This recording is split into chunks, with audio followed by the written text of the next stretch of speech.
Gautam Neurocare, brain stroke, migraine, fits, brain and spine surgeries की best neurosurgeon. Kesineni Nani next plan ఏంటి? వైసీపీలోకి jump అవడం ఖాయమా? తండ్రి కోసం కూతురు కూడా సంచలన నిర్ణయం వెనుక రాజకీయం ఏంటి? ఎన్నికలకు ముందే బెజవాడ రాజకీయాలు వేడెక్కుతున్నాయి.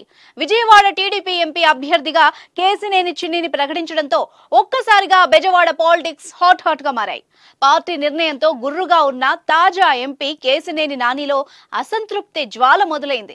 ఆయన టీడీపీ పార్టీని వీడేందుకు సిద్ధమైపోయారు. ఇప్పటికే తన రాజీనామా ప్రకటన చేశారు.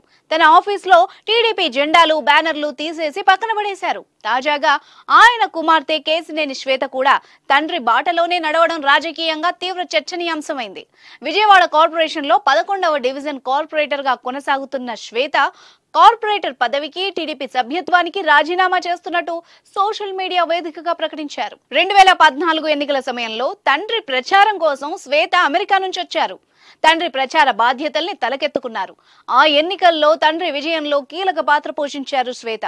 కేసినేని గెలుపు అనంతరం తిరిగి అమెరికా వెళ్లిపోయారు. 2016లో జరిగిన అమెరికా ఎన్నికల్లో హిల్లరీ వర్సెస్ ట్రంప్ పోరు సాగుతున్న తరుణంలో అమెరికాలో తన మిత్రులు సన్నిహితులతో కలిసి శ్వేత ప్రచార పర్వంలోకి దిగారు. సోషల్ మీడియాతో పాటు తనకున్న పరిచయాలతో హిల్లరీ క్లింటన్ కు మద్దతుగా విస్తృతంగా ప్రచారం నిర్వహించారు.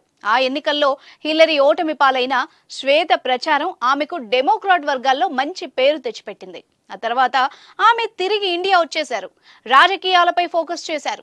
టాటా ట్రస్ట్ కార్యక్రమాల్లో పాలుపంచుకుంటూ తండ్రికి రాజకీయంగా సపోర్ట్ గా నిలిచారు. దీంతో ఆమెకు 2019 సార్వత్రిక ఎన్నికల్లో విజయవాడ ఎంపీ సీటు ప్రచార బాధ్యతల్ని టీడీపీ అప్పగించింది. అనంతరం కార్పొరేషన్ ఎన్నికల్లో పోటీ చేసి గెలుపొందారు. అయితే టీడీపీ గెలిస్తే శ్వేతకు మేయర్ పదవి ఇవ్వాలని నాని పట్టుబట్టారు. కానీ శ్వేతకు మేయర్ పదవి ఇవ్వొద్దని మరొక వర్గం వ్యతిరేకించింది. అప్పటి నుంచి అధిష్టానం వ్యతిరేక వర్గంపై విమర్శలు మొదలుపెట్టారు నాని. అలా పార్టీకి దూరమై చివరకు టీడీపీని వీడే పరిస్థితి ఏర్పడింది. అయితే నాని ఏ పార్టీలోకి వెళ్లబోతున్నారన్నది ఆసక్తి రేపుతోంది. మరోవైపు కేసినేని నానిని పార్టీ పెద్దలు బుజ్జగిస్తున్నారు.